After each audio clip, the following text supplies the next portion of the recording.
আমার এই ছোট্ট মাথার ভেতরে আমি পেয়েছি কোরআনে কারীম, এই রাষ্ট্র চালাতে হবে কোরআন দিয়ে, দেশ চালাতে হবে। এটা 918 জায়গায় আছে।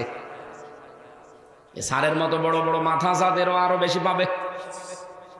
918 আয়াত যারা মানে না তাদের কাছে যদি আপনি দাবি করেন যে কাদিয়ানেরা কাফের, এটা আপনারা লিখিত দেন, ওরা বলবে আমরা তো ওদের চাইতে আরো বড় কাফের। ওরা হয়তো বলে না তাই, বাস্তবে কিন্তু তাই। যারা একটা শব্দ না মানলে কাফের হয়ে যায়, অথচ এই দেশে আমরা 918 আয়াত না মেনেও মুসলমান দাবি করছি। বাংলার মুসলমানেরা এবার আরে পাগলামি করলে চলবে না। যেই কলম দিয়ে কাদিয়ানীদের কাফের ঘোষণা দেওয়া হবে লিখে, এবার মুসলমানেরা ওই কলমের মালিক হতে চায়। কি হওয়া যাবে না এবার? সে সময়ও এসে গেছে, সুযোগও আল্লাহ করে দিয়েছে। এরপরেও যদি কিছু নামধারী মুসলমান আলেম নামে দালাল এগুলোর ফতোয়া